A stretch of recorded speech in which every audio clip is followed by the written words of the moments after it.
Bien, nos encontramos con el doctor Carles Freixe, que se encuentra aquí en la INA, en la Ciudad de México. 20 años se dice rápido, pero es bueno, toda una historia el hecho de que estés de nueva cuenta en nuestro país en esta ocasión para poder conocer los nuevos rumbos que tienen que ver con los estudios de juventud. Como dice Juan Manuel Serrat, un cantautor catalán que creo que es muy querido también en América Latina en general y en México en particular, hace 20 años tenía 20 años, podría decir, un poco más. En el año 91 es cuando aterricé al Distrito Federal y recuerdo perfectamente que el Chopo estaba en su mayor apogeo y las culturas juveniles estaban transitando de la fase de los chavos banda a la fase de la proliferación de estilos identitarios de nuevo signo, y tuve la suerte de coincidir en ese entonces con investigadores e investigadoras como Rosana Reguillo, Maricha Orteaga y José Manuel Valenzuela, a quien conocí más tarde, José Antonio Pérez Islas, que estaban intentando legitimar un campo de estudio a través del compromiso vital y a través del compromiso académico. Entonces ya no éramos exactamente jóvenes, pero teníamos muy cerca nuestra fase juvenil y por tanto podíamos vivir el presente proyectándolo hacia el futuro. Mi privilegio ha sido que en estos 20 años posteriores he podido seguir reflexionando, investigando, platicando con jóvenes de unas y otras latitudes, viendo cómo evolucionaban las tendencias de la cultura juvenil, viendo cómo ninguna de ellas desaparecía. Había punks hace 20 años y sigue habiendo hoy punks, y pueden reconstruir una genealogía, pueden reconstruir una historia que sin la ayuda de los investigadores que han participado en ese escenario seguramente sería más difícil, sería menos fructífera. Muy bien, bueno, recapitulando, en estos 20 años son diferentes los textos que se han producido. En esta visita a México, sabemos que hay otros trabajos que se van a reeditar, a los que se hacían o se publicaron con Ariel, si mal no recuerdo, ¿no? Que fue una serie de 3 textos verdes que hablaban de Sí, la juventud global y de muy los bien. punks y pitecas.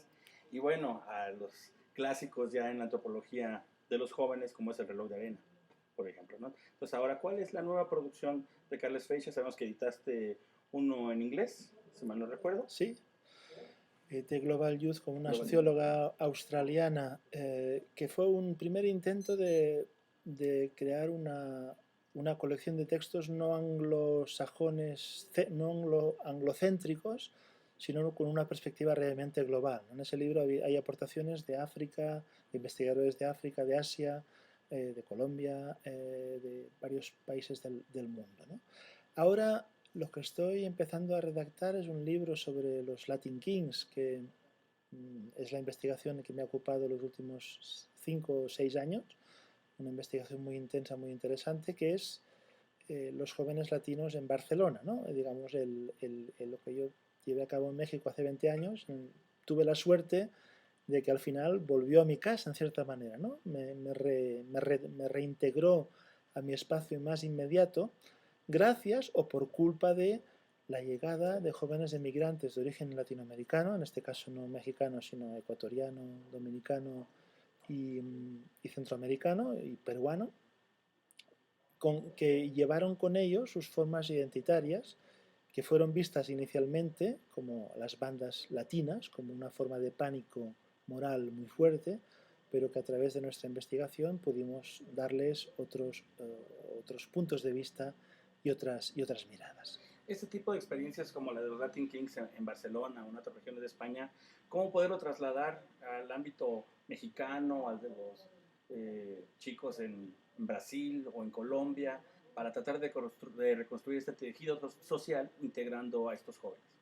Yo hablo de culturas juveniles, más que globales, culturas juveniles globalizadas, ¿no? Culturas juveniles transnacionales. Los chavos banda o chavos fresa que investigamos el año 91 no dejaban de ser jóvenes locales, eran de su barrio, de su cantón, de su ciudad, que llegaban al chopo, pero esa era su forma de abrirse al mundo, ¿no? Eran jóvenes locales, pero que tenían conciencia de que había más allá un mundo al cual ellos querían pertenecer, pero que no tenían posibilidades, ni los ricos ni los pobres, de hacerlo más allá de algunas minorías. Hoy, sin embargo, se trata de culturas juveniles globalizadas, puesto que han transitado físicamente a través de la migración y virtualmente a través de Internet, a través de todos esos mundos, ¿no? Y se produce una conexión de varios mundos en un único mundo.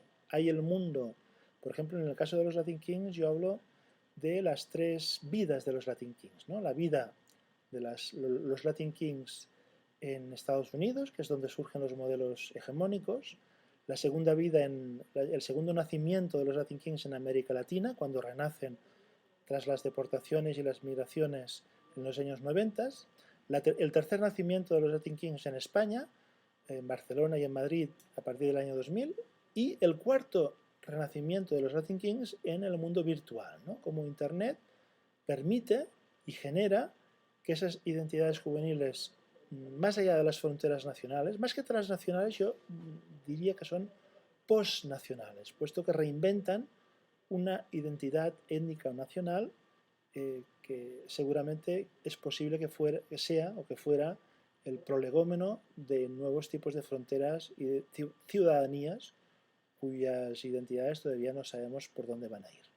En ese contexto, hace 20 años era la música punk, la música urbana, la música de las zonas marginadas o heridas de la Ciudad de México. Ahora con los Latin Kings en España y en gran parte del mundo de estas juventudes globalizadas, la música como banda sonora viene a ser ahora el hip hop, el que está abanderando todo este tipo de causas, el que está describiendo lo que están viviendo los jóvenes en París, en África del Norte, en México, en Cuba, Belo Horizonte.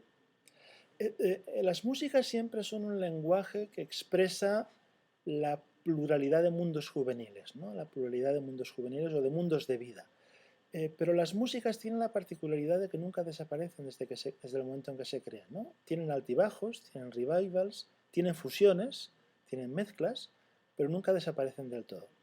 En este sentido, efectivamente, el año 91 no es que todo fuera punk, sino que lo punk era, ni siquiera lo punk era lo mayoritario, pero sí era lo culturalmente hegemónico en el mundo de la juventud del Distrito Federal. Aunque había tendencias también rock and rolleras más clásicas, blueseras o metaleras. En la actualidad, efectivamente, el hip hop viene a ser una especie de paraguas, pero hoy el hip hop en realidad ya no es solo un estilo, sino que es una mezcla de estilos, es un campo madre a partir del cual el resto de estilos musicales se reinventan, ¿no? Hay un punk que se mezcla con el hip hop. En los Latin Kings en Barcelona produjeron un disco con la ayuda de músicos como Manu Chao y otros, cuya base es el hip hop, pero que mezcla elementos de rap, elementos de flamenco, elementos de reggaetón, elementos muy incluso de heavy metal, ¿no? Yo creo que la fusión fue en el pasado y sigue siendo hoy el elemento central que preconiza hacia dónde van tanto las músicas como las culturas juveniles. Y no olvidemos la influencia electrónica en la música hip hop contemporánea, ¿no? El hip hop contemporáneo no es solo voz, no es solo instrumento, sino que es tecnología. Bien, en ese contexto de las músicas, de los consumos culturales, ¿cuál sería tu opinión de esta famosa guerra o pugna que existe por el dominio a través de la cultura, de la música, de las industrias culturales? Y bueno, esto viene a colación porque hace poco también se editó un trabajo que tiene que ver con todo este asunto de la cultura mainstream, ¿no? Donde también evidentemente juega un papel importante en la cuestión de los jóvenes.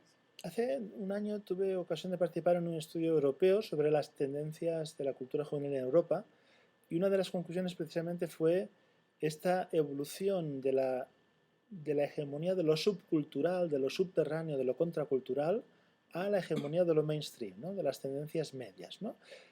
Eso no tiene por qué verse necesariamente como algo negativo. Las culturas minoritarias, que quieren ser minoritarias para siempre, acaban siendo elitistas en el fondo, ¿no?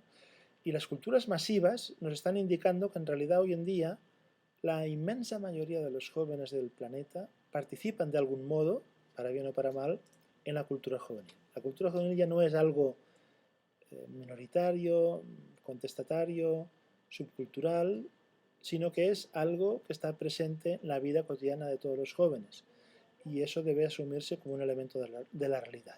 Siempre y cuando no se apropie de ello exclusivamente el mercado, sino que haya una circulación cultural mucho más multívoca, multifacética, ¿no? Que, por ejemplo, hoy en día no todas las nuevas tendencias de la cultura juvenil vienen de los Estados Unidos o de Gran Bretaña. Hoy en día la innovación, la creatividad cultural viene de Buenos Aires, viene de Tokio, viene de ciudad en Nezahualcóyotl. Muy bien. Y bueno, finalmente Maritza Urteaga comentaba en una charla en la ciudad de Cuernavaca que en el siglo XXI se pueden aplicar muchos términos que tienen que ver con la escuela del marxismo, sobre todo ahora que se critica tanto el modelo neoliberal, la crisis del capitalismo, cómo atraer esos conceptos que han sido fundamentales para muchas cuestiones de la antropología, de la sociología y sobre todo en estudios de juventud que se hicieron en los años 50, antes de la posguerra. ¿Cómo poderlos atraer en pleno siglo XXI? En el post-68 hubo una cierta diarrea de pensamiento marxista, neomarxista, a veces muy superficial, se vivió en México y se vivió en Cataluña, que llevó a un cierto cansancio, ¿no? Seguramente y a una aplicación excesivamente mecanicista de esos paradigmas, ¿no? Seguramente hoy estamos en el momento de que se ha pasado al extremo contrario. Los investigadores jóvenes no saben lo que es el Manifiesto Comunista, que es un gran texto literario, por cierto. No se trata de que lean El Capital, pero sí deberían buscar inspiración en los clásicos, ¿no? Debemos reinventar los clásicos, y Marx y otros autores como Antonio Gramsci, que es uno de mis favoritos, pero también los renovadores del pensamiento marxista más cultural, siguen hoy vigentes, ¿no? Walter Benjamin, ¿no? Debemos reinventar y buscar inspiración, no para aplicar mecánicamente lo que ellos decían, sino para repensar nuestra sociedad y las maneras, por una parte, de analizarla, pero también de cambiarla. Seamos claros, el comunismo fue un fracaso como régimen político, y eso lo saben bien los que vivieron bajo regímenes dictatoriales, pero si el comunismo no existe, no puede ser que la única alternativa sea el neoliberalismo puro y duro al que todos estamos dirigiéndonos. Debemos inventar otras alternativas sociales que hagan la vida más vivible para todos. ¿Sería como un renacimiento de retomar a los clásicos pero mejorarlos? Así es, reinventar los clásicos tanto en cuanto a investigación como en cuanto, por qué no decirlo, a acción política, ¿no? Debemos renovar la democracia. Si no renovamos la democracia, esta se va a morir. Y la mejor manera de renovar la democracia es a través de la investigación participativa, de la investigación-acción. ¿Y por qué no? Las culturas juveniles, y esto Maritza Orteaga lo expone muy bien en su tesis doctoral, que creo que va a ser pronto publicada. Las culturas juveniles son las innovadoras, las precursoras del futuro, ¿no? Son las cazadoras de tendencias que nos indican. Hasta ahora se ha aplicado solo eso al ámbito del mercado, ¿no? Las nuevas, digamos, las industrias del ocio han utilizado masivamente a los jóvenes como cazadores de tendencias. La política, los partidos políticos también deberían utilizarlos, no solo como carne de cañón, ni votantes, ni manipularlos, sino también como cazadores de tendencias, como trendsetters, para reinventar la democracia, puesto que si no lo hacemos podemos ir a un nuevo fascismo, a nuevas pequeñas dictaduras teocráticas que nos van a hacer menos felices. Y finalmente, los jóvenes que están estudiando ciencias sociales, humanidades, antropología, filosofía, historia, en fin, todas estas disciplinas que quisieran escuchar, pues bueno, un comentario, evidentemente, de un personaje que es todo un referente para ellos en su formación. Entonces, sí nos gustaría saber, para los jóvenes, en México concretamente, regionalizando el asunto, ¿qué futuro hay precisamente en estas disciplinas y sobre todo en universidades públicas? Yo creo que las ciencias sociales tienen un gran futuro, ¿no? Lo que está más, cuando uno toca a ras de suelo y piensa que nunca va a poder vivir ni trabajar de eso y que no sabe qué aportar, se da cuenta que en el fondo solo las ciencias sociales y las humanidades pueden darnos a entender hacia dónde va el mundo, ¿no? Hacia dónde va nuestro mundo, ¿no? Nuestro pequeño mundo, ¿no? Porque el mundo no es un todo omnisciente ni unívoco, sino que el mundo es del mundo desde el cual vivimos. Y por primera vez, los jóvenes investigadores tienen los recursos y la capacidad para aportar claves de lectura de este mundo, puesto que ellos son los que han leído, los que se han formado, los que han viajado, los que han vivido y los que siguen viviendo cara a cara ese presente. y deben, no, yo no puedo, como Stefan Hessel, anunciarles que se indignen o que se comprometan, porque el segundo libro del Inspirador de los Indignados se llama Comprometeos, pero sí puedo proponerles o invitarles a que cuestionen, a que sean críticos, pero que sean también creativos, constructores de nuevas investigaciones y de nuevas ideas de renovación social. Si no se hace eso, no diré que vamos al fracaso, pero vamos a estar estagnados y la crisis no vamos a salir de ella en mucho tiempo. Bueno, agradecemos esta charla a Carles Freixa, de visita en nuestro país, aquí en la ENA. Agradecemos a la doctora Maritza Urtiaga, de la Escuela Nacional de Antropología, en esta línea de investigación sobre sociedades y jóvenes, las facilidades para que la Universidad Autónoma del Estado de Morelos, a través de su radio UFM Alterna, tenga la gran posibilidad de platicar con Carles Freixa. Muchas gracias.